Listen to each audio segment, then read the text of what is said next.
Hello friends, welcome to my channel. Friends, ఈరోజు నేను video ప్రారంభించే ముందు మీకు ఒక ముఖ్యమైన విషయం చెప్పాలనుకుంటున్నాను. అదేంటంటే ఈరోజు నేను చేస్తున్న వీడియో చాలా ప్రత్యేకంగా ఉంటుంది, ఇంకా చాలా అద్భుతంగా ఉంటుంది. కాబట్టి వీడియోని మీరు పూర్తిగా చూడటానికి ప్రయత్నించండి. వీడియో పూర్తయిపోయిన తర్వాత మీరు ఖచ్చితంగా సాటిస్ఫై అవుతారు. అంత మంచి వీడియో చేయబోతున్నాను. అయితే ఇప్పుడు మనం వీడియోలోకి వెళ్తే, ప్రపంచంలో పరమేశ్వరుడికి సంబంధించిన దేవాలయాలు ఎన్నో ఉంటాయి, వేలల్లో లక్షల్లో ఉంటాయి. కానీ ప్రతి దేవాలయంలో కూడా ఆయనకి సంబంధించిన ప్రత్యేక శక్తి ఉంటుంది, ఇంకా ప్రత్యేక విశిష్టతలు ఉంటాయి. దాని వెనుక ఒక ముఖ్యమైన స్థల పురాణం ఉంటుంది.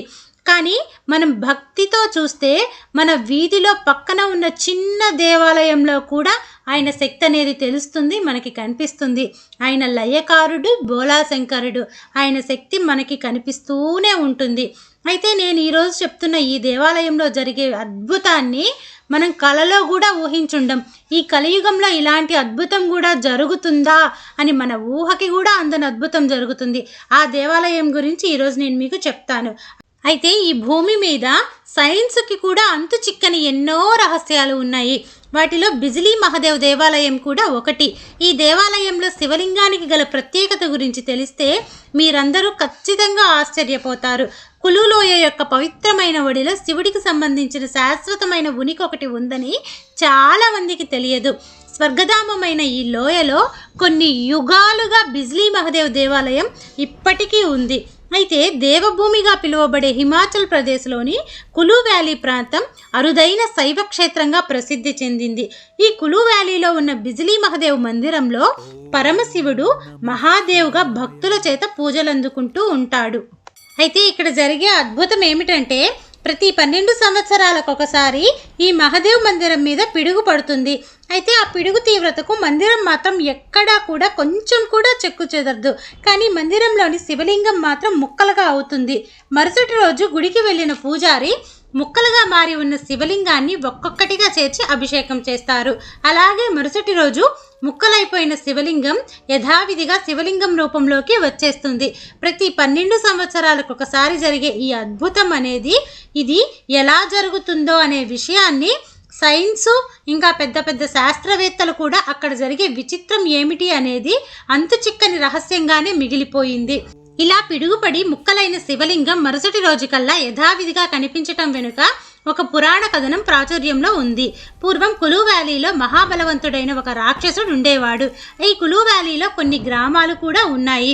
అయితే అక్కడి ప్రజలను, పశుపక్షాదులను నాశనం చేయటానికి ఆ రాక్షసుడు ఒక పెద్ద సర్పంలాగా మారిపోతాడు.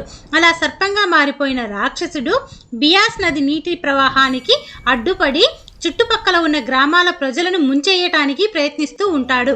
దాంతో కోపంతో ఉన్న పరమేశ్వరుడు ఏం చేశాడంటే, తన త్రిశూలంతో ఆ రాక్షసుడిని సంహరించి వేస్తాడు. ఆ రాక్షసుడు చనిపోతూనే ఒక పెద్ద కొండగా మారిపోతాడు. అలా ఏర్పడిందే ఈ కొండ అని పురాణాల కథనం. అయితే ప్రజలకు ముప్పు పొంచి ఉండటంతో పరమశివుడు కూడా ఇదే కొండ మీద వెలిశాడని ప్రతీతి. అయితే ఆ రాక్షసుడు దేహం నాశనం చేయటానికి ఆ కొండపై పిడుగు వేయాల్సిందిగా ఇంద్రుడికి పరమేశ్వరుడు ఆదేశించాడు.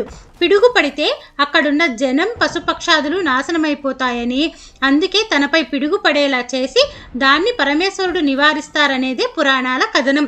ఈ మహాశివునికి ఆజ్ఞ ప్రకారమే 12 సంవత్సరాలకు ఒకసారి పిడుగు పడుతుంది అని, వెంటనే శివలింగం మతుక్కుంటుందని ప్రతీతి.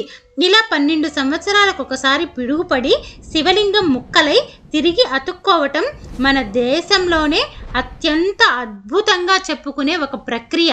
అయితే ఈ కులు వ్యాలీలో ఉన్న ఈ మహాదేవుడి ఆలయాన్ని చేరుకోవటం అనేది అంత సులభమైన విషయం మాత్రం కాదు. ఈ ఆలయం కొండపై సముద్ర మట్టానికి 2450 మీటర్ల ఎత్తులో కొండపై ఉంటుంది. కానీ పర్వతం పైకి వెళ్తున్న కొద్దీ ఆక్సిజన్ తగ్గిపోతూ ఉండటం వలన శ్వాస తీసుకోవటం కూడా కష్టమైపోతుంది. గొప్ప అదృష్టవంతులకు మాత్రమే ఈ కొండపైకి మహాదేవుడి దర్శనం లభిస్తుంది అని అంటూ ఉంటారు. అయితే కులులో కొలువై ఉన్న మహాదేవుడిని సంవత్సరానికి ఒకసారి ఉత్సవం నిర్వహిస్తారు. కొండపై నుండి లోయ వరకు ఊరేగింపు నిర్వహించటం కూడా ఇక్కడి ఆనవాయితీ. ఈ ఆలయం శైవ క్షేత్రంగానే కాకుండా పర్యాటకులకు స్వర్గధామంగా కూడా ఉంటుంది. చూశారు కదా ఫ్రెండ్స్, పిడుగుపడి ముక్కలైన శివలింగం మళ్ళీ అతుక్కునే ప్రక్రియ జరిగే ఈ గుడిని సందర్శించాలంటే కులు లోయకు వెళ్ళాల్సిందే. కానీ అలా వెళ్ళటం అందరికీ సాధ్యం కాదు. కాబట్టి కనీసం ఆ దేవాలయంలో జరిగే ప్రక్రియను గురించి తెలుసుకుంటే కూడా మనకి ఆ స్వామిని చూసినంత పుణ్యం ఉంటుంది. చూశారు కదా ఫ్రెండ్స్, పరమేశ్వరుడి యొక్క శక్తులు, ఆయన లీలలు, ఆయన్ని పూజించిన భక్తుల కోసం ఆయన ఎలా తోడుంటాడు అనే విషయము మనకి ఈ కథలోనే తెలుస్తుంది.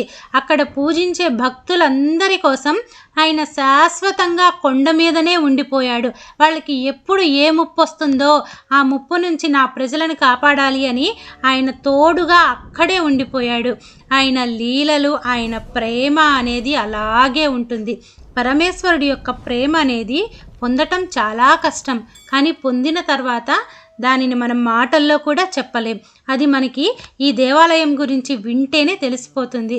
ఎంత అద్భుతమో కదా. శివలింగం ముక్కలైపోవటం ఏంటి, మరుసటి రోజు కల్లా మళ్ళీ యథావిధిగా అతుక్కోవటం ఏంటి, ఈ లీల అనేది పరమేశ్వరుడికి ఒక్కడికే సాధ్యమవుతుంది. నేను చెప్పిన ఈ విశేషాలన్నీ కనుక మీకు నచ్చినట్లయితే మీ అభిప్రాయాన్ని కానీ లేకుంటే ఓం నమ శివాయ అనే కానీ మీరు కామెంట్ సెక్షన్లో తెలియచేయండి. అలాగే నా వీడియోకి ఒక లైక్ చేసి నా ఛానల్ని సబ్స్క్రైబ్ చేసుకొని నాకు సపోర్ట్ చేయండి. Thank you friends.